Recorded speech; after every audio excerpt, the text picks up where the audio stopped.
ஒரு விதத்தில் சொல்ல போனா எனக்கு ரொம்ப பெருமையாக தான் இருக்கு. யார் இந்த காலத்தில் மாமியார் மேலே இவ்வளோ பாசம் வைப்பா? அந்த விஷயத்தில் ரவியோட அம்மா ரொம்ப கொடுத்து வச்சவங்க.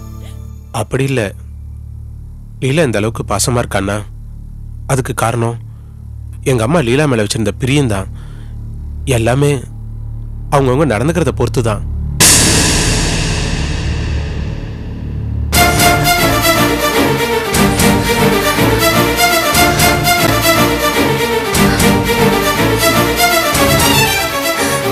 கோபி, டைம் என்னாச்சு?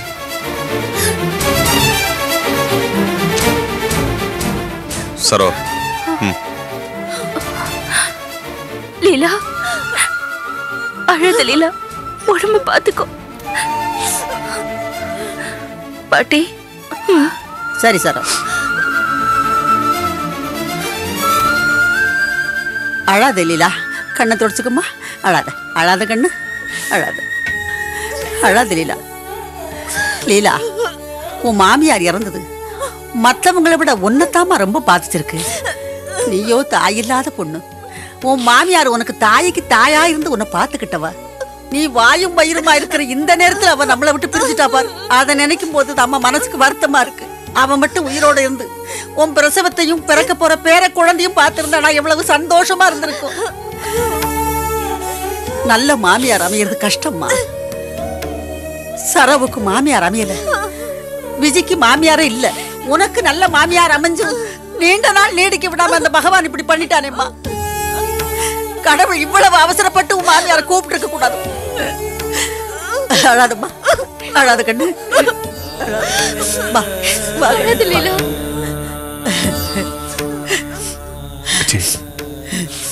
அழாதம்மா, கண்ணை தொடச்சுக்கோ. அழாது.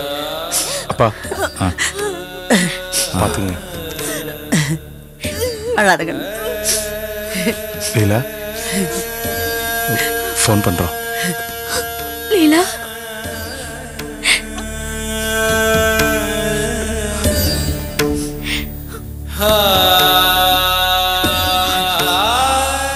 ஃபோன் பண்றோம்.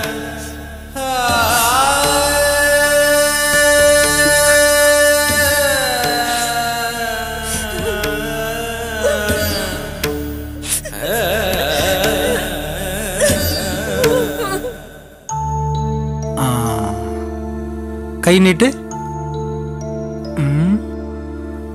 மயக்கப்பட்டு விழுந்துட்டாருங்க. என்ன மருந்து கொடுத்தீங்க நீங்க? ஏன் கேட்க மாட்டேன்? ஏமா, அன்னைக்கே நான் என்ன சொன்னேன்? அதிக அலைச்சல் கூடாது, ஓய்வு எடுக்கணும்னு சொன்னா இல்லையா? என்ன பண்றது வைத்தியரே, கேத காரியம், அதான் போக வேண்டியதா போச்சு. அது சரி, அது உனக்கு தெரியுது, ஆனா வியாதிக்கு தெரியுமா? ஐயா, உங்க மாப்பிளைக்கு மஞ்ச காமால கொஞ்சம் முத்தி இருக்கு. ஐயோ, என்னையா சொல்றீங்க? இப்ப என்ன பண்றது? நீங்க பயப்பட தேவையில்லை. ஏயா முத்தி போச்சு அது இதுன்னு சொல்லிட்டு பயப்பட வேணாம். எப்படி எதுக்குங்க பயப்படணும்? என்னோட மருந்து அளவு கூட்டினா போதும். இது வேற போஸ், நீ ஒரு நாள் விட்டு ஒரு நாள் காலையிலயும் சாயங்காலம் வந்து 2 வேளை மருந்து சாப்பிடு. ஏங்க அப்படி சாப்பிட்டா காமால இறங்கிருமா? கண்டிப்பா இறங்கிரும். ஆனா நான் சொல்ற கண்டிஷன்ல ரொம்ப கவனமா இருக்கணும். பத்தியம் கடுமை, ரொம்ப சூதானமா இருக்கணும். புருஷன் பொண்டாட்டி கொஞ்சம் விலகியே இருக்கணும். இந்த பாரப்பா, எந்த அலைச்சல் இல்லாம படுத்தபடியே நல்லா ஓய்வு எடுக்கணும். நல்ல வேலை, கோமால படுத்தாலும் படுக்கலாம், காமால வந்து படுக்கக்கூடாது. ஆமா வைத்தியரே, கண்டிஷன்லாம் ரொம்ப பயங்கரமா இருக்கு. இவ்வளவுதானே? இன்னும் இருக்கா? இன்னும் இருக்கு. இது பாரு போஸ், ராத்திரியில கண்ணு விழிக்க கூடாது, இளநீ நிறைய சாப்பிடணும், அப்புறம் உடம்புல உஷ்ணம் ஏறாம பாத்துக்கணும். கேட்டுக்கிட்டே தானே, நீதான் கெடுபடியா இருக்குன்னு. சரிப்பா வைத்தியரே, இதெல்லாம் நாங்க கரெக்டா பண்ணிடுறோம். காமால குறைஞ்சிரும்ல? நான் சொன்னபடி நடந்துட்டா 1 வாரத்துல காமால குறைஞ்சிரும். ஆனா பத்திய சாப்பாடு கண்டிப்பா 1 மாசத்துக்கு சாப்பிடணும். நான் இன்னைக்கு சொன்ன மாதிரி காமாலைய சாதாரணமா நினைச்சிடாதீங்க. நல்லா உரைக்கிற மாதிரி சொல்லுங்க. இப்படி உடம்பு இருக்கிறதுனால தான் அன்னைக்கு கோபி கிட்ட போன்ல நான் அப்படி சொன்னேன். ஏய், நீ கோபிட்ட போன்ல பேசின விஷயத்தை என்ன மறைச்ச பத்தியா? அதனால தான் இவ்வளவு பிரச்சனையும். பெரிய ராஜ ரகசியம் அப்படியே சொல்லாம விட்டதுல சமஸ்தானம் இறங்கி போச்சு. ஏய், ராஜ ரகசியமோ மண்ணாங்கட்டியோ, நீ கோபிட்ட பேசின நீ மறைச்ச? உடம்புக்கு முடியாமலே இவ்வளவு சவுண்ட் போடுறீங்களே, இன்னும் தெம்பா இருந்தா இவ்வளவு சவுண்ட் போடுவீங்க? ஏய், கேக்குற கேள்விக்கு நேரடியா பதில் சொல்லு, சம்பந்தம் இல்லாம பேசாத. ஏய் லூசுங்களா, வைத்தியம் பார்க்க வந்த இடத்துல என்ன சச்சரவு? வாய் முடுங்க. அதானே, ஒரு நிமிஷம் எனக்கே எங்க வீட்டுக்கு ஞாபகம் வந்துருச்சு. வைத்தியரே, நீங்க மருந்து கொடுங்க. இத கொடுத்துறேங்க.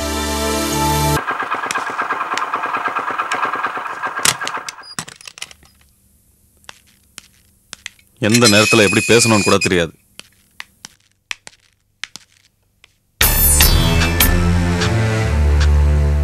வீடு பூட்டி இருக்கு. எங்க போயிருப்பாங்கன்னு தெரியலையே. ஒருவேளை கடைக்கு ஏதாவது போயிருக்காங்களோ என்னமோ. கடைக்கு போயிருந்தாலும் அத்தை தான் போவாங்க. நிர்மலா வாயும் வயிறுமா இருக்கா, அவ எப்படி போவா? அப்ப எங்க தான் போயிருப்பாங்க?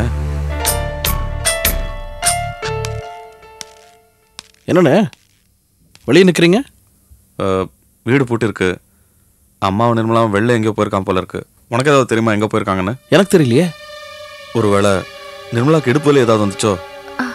இல்ல இல்ல, அப்படிலாம் எதுவும் இருக்காது. அதுக்கெல்லாம் இன்னும் நாள் இருக்கு. நீங்க பாட்டுக்க விவரம் இல்லாம ஏதேதோ சொல்லாதீங்க. தெரியல, பாப்போம். ஏதாவது கடைக்கு போயிருப்பாங்களோ என்னவோ. சரி, போன விஷயம் என்னாச்சு? ரவி வீடு எப்படி இருக்கு?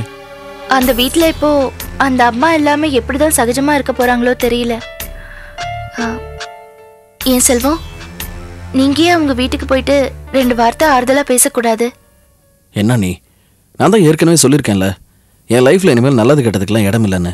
என்னடா இன்னும் அதிக பேசிக்கிட்டு? இந்த மாதிரி நல்லது கெட்டதுக்கெல்லாம் போயிட்டு வந்தாதான் மனசுக்கு ஆறுதலா இருக்கும். ஆமா செல்வம், மற்றவங்களோட சுக துக்கங்களை பார்த்தாதான் நம்ம மனசு பாரம் கொஞ்சம் குறையும்.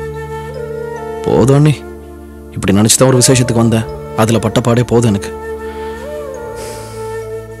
சரி, இப்ப எதுக்கு அந்த பேச்சு? நான் போய் பக்கத்துல கடையில் எங்கேயாவது அம்மா இருக்காங்களான்னு பார்த்துட்டு வந்துடுறேன். பாத்தியா சரோ எப்படி பேசிட்டு போறான்? ரொம்ப மன வருத்தத்துல இருக்காருன்னு நினைக்கிறேன். முதல்ல எனக்கு ஒரு கல்யாணத்தை பண்ணி வைக்கணும், அப்பதான் எனக்கு நிம்மதி. கொஞ்சம் பொறுமையா இருங்க, எல்லாம் இப்படியே போயிடாது. நிச்சயமா ஒரு நாள் செல்வத்தோட மனசு மாறும். அப்ப எல்லாம் நல்லதுதான் நடக்கும்.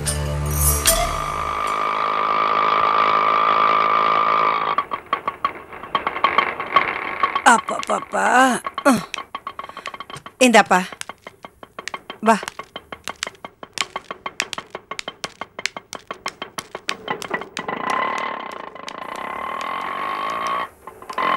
ஏன் நிர்மலா, உங்க அண்ணனோட பைக் நிக்குது. சரவும் உங்க அண்ணனும் வந்துட்டாங்க போல இருக்கு. உங்க வீட்டுக்காரர் ஃபோன் பண்ணிட்டு வரோன்னு சொல்லு.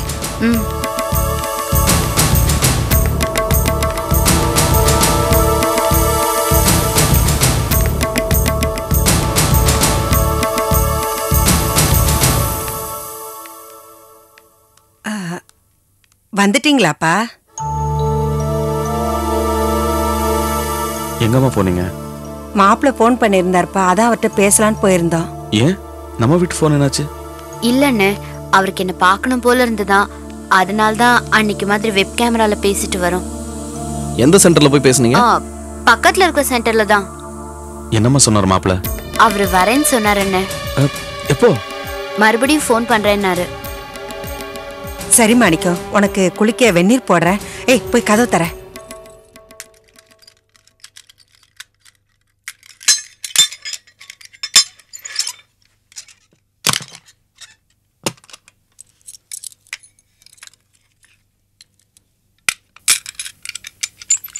நிர்மலா, எந்த சென்டருக்கு போயிட்டு வந்தீங்க? அதான் சொன்னல, பக்கத்து தெருவில் இருக்க சென்டர்லன்னு. பக்கத்து தெருவில் இருக்கிற சென்டர் தானே? அதுக்கு எதுக்கு ஆட்டோல போனீங்க? 2 பேரும் ஆட்டோல வந்து தெரு முன்னால இறங்கினதை நான் பார்த்தேனே.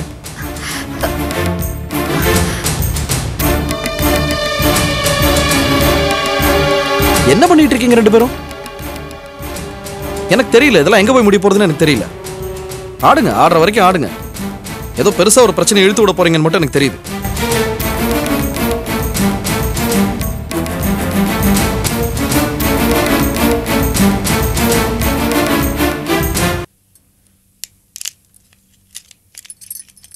இந்தாங்க.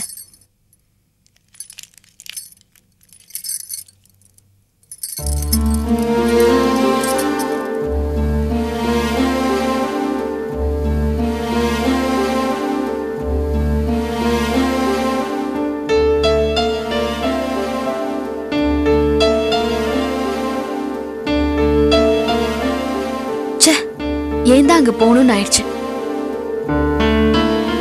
எங்க? லீலா வீட்டுக்கு தான். ஏன் விஜய் அப்படி சொல்ற? பின்ன என்னங்க, ரவி மாமா என்னடானா அந்த அம்மா செத்ததுக்கு நம்ம தான் காரணங்கிற மாதிரி நடந்துக்கிறாரு. இந்த லீலா என்கிட்ட சரியா முகம் கொடுத்து கூட பேச மாட்டேங்குது. எனக்கு எப்படி இருந்துச்சு தெரியுமா? விஜய், முதல்ல எனக்கு கொஞ்சம் வருத்தமா தான் இருந்துச்சு. ஆனா நல்லா யோசிச்சு பாரு, ஒருவேளை அந்த அம்மா இறந்த சோகத்தினாலதான் 2 பேரும் அப்படி இருந்தாங்கன்னா அப்படித்தான் இருக்கும். சோகம்னா நம்ம அவங்க முகத்தை பார்த்தாலே தெரியாதாங்க. 1000 இருக்கட்டுங்க, வீட்டுக்கு வந்தவங்க கிட்ட இப்படி நடந்துக்கிறது. ரவி மாமா உங்ககிட்ட மூஞ்சி காட்டினதுக்கு எனக்கு எவ்வளவு எரிச்சல் அடிச்சு தெரியுமா? விஜய், ஏன் இவ்வளவு டென்ஷன் ஆகுற? முதல்ல பதட்டப்படாம இரு. எனக்கு தான் வருத்தம், ஏன் அவங்க 2 பேரும் இப்படி நடந்துக்கிட்டாங்கன்னு. அந்த அளவுக்கு நம்ம 2 பேரும் என்ன தப்பு பண்ணோம்? எனக்கு அதான் தெரியல. அதை நினைச்சதான் வருத்தமா இருக்கு. சரி, அவங்க மனசுல உள்ளதை சொன்னாங்கனாக்கா, ஐயா நாங்க செஞ்சது தப்பு தான் அப்படின்னு அவங்கள்ட்ட சொல்லலாம். இல்லையா, நாங்க அப்படி செய்யலே நம்ம பக்கம் இருக்கிற நியாயத்தை அவங்களுக்கு எடுத்து சொல்லி விளக்கம் கொடுக்கலாம். 2மே பண்றதுக்கான வாய்ப்பு நமக்கு அவங்க கொடுக்கவே இல்லையே. விஜய், அவங்க என்ன நினைக்கிறாங்கன்னு சொன்னாதான் நம்மளால இதெல்லாம் செய்ய முடியும். அதெல்லாம் செய்ய முடியாம இருக்கேன்னு தான் எனக்கு இப்ப ரொம்ப வருத்தமா இருக்கு. நீங்க தாங்க மத்தவங்க மனசை நோக்க கூடாதுன்னு நினைக்கிறீங்க, ஆனா வேற யாரும் அப்படி இல்ல. யார சொல்ற? தனோ அக்காவுதான். ஏன் விஜய் இப்ப சம்பந்தம் இல்லாம அவங்கள வம்புக்கு இழுக்கிற? ஏங்க, ரவி மாமாவும் லீலாவும் நம்ம கிட்ட முகம் கொடுத்து பேசலங்கிறது நமக்கு நல்லா தெரியும். ஆனா தனோ அக்கா அவங்க மேல இருக்கிற தப்ப ஒத்துக்க மாட்டேங்கிறாங்களே. விஜய், தயவு செஞ்சு இந்த பிரச்சனையை விடு. கொஞ்சம் நிதானமா யோசிச்சுப்பாரு. இந்த மாதிரியான சூழ்நிலையில போசனுக்கு உடம்பு சரியில்லாம வந்து நம்ம வீட்டு வாசலே மயக்கம் போட்டு விழுந்து ஆஸ்பத்திரிக்கு தூக்கிட்டு போய் எல்லாமே நமக்கு தெரியும். தனம் நின்னு இல்ல, யாரா இருந்தாலும் இந்த மாதிரி சூழ்நிலை இப்படித்தான் நடந்துக்குவாங்க. இந்த பிரச்சனை மத்தவங்களை விடு, நம்மள எடுத்து. 2 பேரும் தீவிரமா வாதம் பண்ணிட்டு இருக்கீங்க. ஒண்ணு இல்ல, போசன் எப்படி இருக்காரு? மஞ்சக்காமல முத்துன ஸ்டேஜ். இப்படியே விட்டா போஸ் மஞ்சள் படம் மாதிரி பழுத்துருவானோ. வைத்தியர் என்ன சொல்றாரு? பயப்படத்துக்கு ஒண்ணு 2 வேளை மருந்து சாப்பிட சரியா போயிடும். ஆனா பத்தியம் மட்டும் கடுமையா இருக்கணும்னு சொல்லிட்டாரு. அவருக்கு உண்மையிலேயே உடம்பு சரியில்லைங்கிறது இப்ப எல்லாருக்கும் புரியுது இல்லையா? அது போதும், போங்க போய் வேலையை பாருங்க. ஏண்டா கோபி, போஸ் ஊர்ல இருக்கானே, பணம் ஏதாவது அனுப்பி வச்சியா? போறப்ப கொஞ்சம் பணம் கொடுத்து விட்டேன் மாமா. அடிக்கடி பணம் அனுப்பி விடா, இல்லனா கஷ்டப்படுவான்ல. கண்டிப்பா.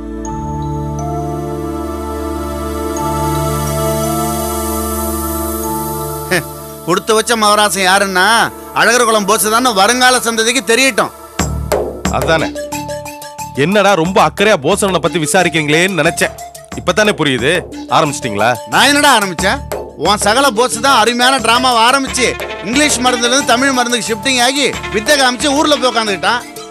ஏண்டா கோபி, உனக்கு எப்பதான்டா உலகம் விளங்க போகுது? எல்லா வியாதியிலுமே பெரிய வியாதி எது தெரியுமா? மனோவியாதி ஆண்டா. பாத்தியா விஜய், யார் எதை பத்தி பேசணுங்கிற விவசாயம் எல்லாம் போயிடுச்சு. டேய் சும்மாறா அறக்குற. அதுக்கு பேர் தான் மனோவியாதி. கோபி, ஒருத்தனுக்கு ஒரு விஷயம் விளங்கலன்னா எடுத்து சொல்லலாம். அப்போ அவனுக்கு புரியலன்னா 4 பேர் எடுத்து சொல்லலாம். அப்பவும் விளங்கலன்னு வச்சுக்கோ, அதுக்கு பேர் தான்டா மனோவியாதி. நான் இந்த அளவுக்கு எடுத்து சொல்லி உனக்கு புரியல, இனி புரிய போறதும் இல்ல. ஏ விஜி, அவனுக்கு தான் புரியல, உனக்குமா புரியல? யார் யார் மனசுல என்னென்ன இருக்குன்னு எனக்கு தெரியும். அவங்க வேலையை பார்க்கலாம். உனக்கு தேவையா உனக்கு இதெல்லாம்?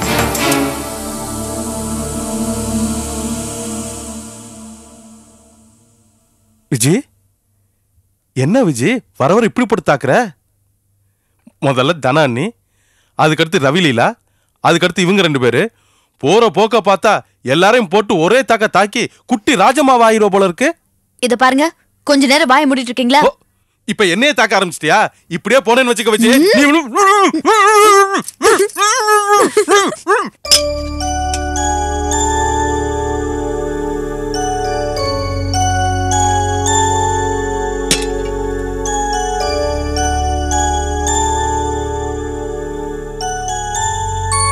என்னங்க என்னங்க, வந்து சாப்பிடுங்க.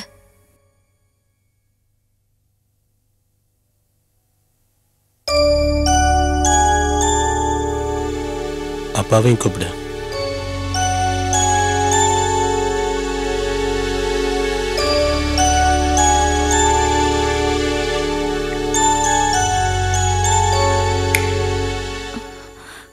மாமா,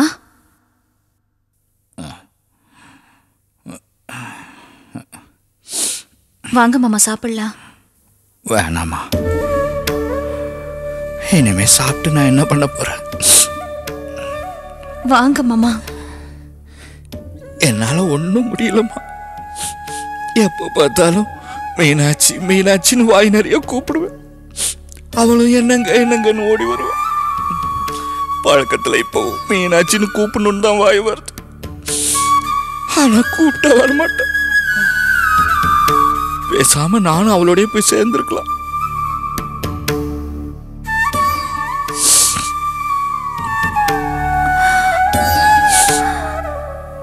இந்த மாதிரி எல்லாம் பேசாதீங்க மாமா. என்னையும் இவரையும் கொஞ்சம் நினைச்சு பாருங்க. அத்தையை இழந்ததே தாங்க முடியாத இழப்பு.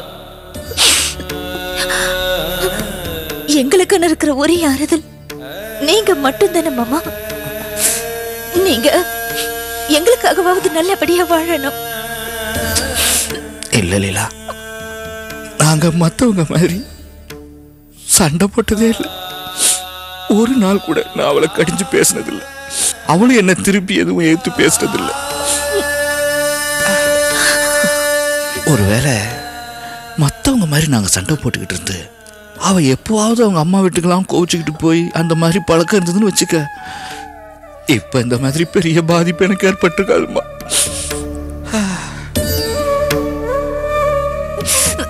அத்தையே சண்டை போட்டிருந்தாலும் நீங்க அவங்கள அடிச்சு சண்டை போட்டிருக்க முடிஞ்சிருக்க மாமா. நீங்க 2 பேரும் உதாரணமா வாழ்ந்திருக்கீங்க. அதை நினைச்சு ஆறுதல் பட்டுக்குங்க மாமா. இப்படி இருட்டுல உட்கார்ந்துகிட்டு பழச நினைச்சிட்டு இருந்தா உங்களுக்கு எழுந்த நிம்மதி கிடைச்சிருமா? மனசு இரண்டு போச்சுமா. அதனாலதான் வெளியில இருக்க வெளிச்சம் எனக்கு பிடிக்கல. என்ன மாமா என்னென்னமோ பேசுறீங்க?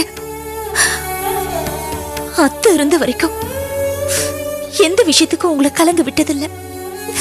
நீங்க நல்லா இருந்த தானே மாமா அத்தையோட ஆத்மா சாந்தி அடையும்.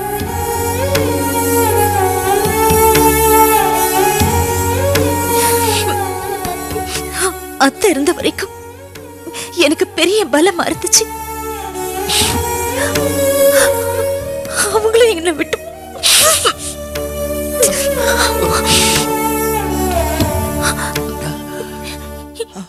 இப்போ உங்களுக்கும் ஏதாவது ஒன்று ஆயிடுச்சுன்னா எங்களுக்கு யார் மாமா இருக்காங்க? எங்களுக்காகவாவது நீங்க வாழ்ந்தே ஆகணும் மாமா.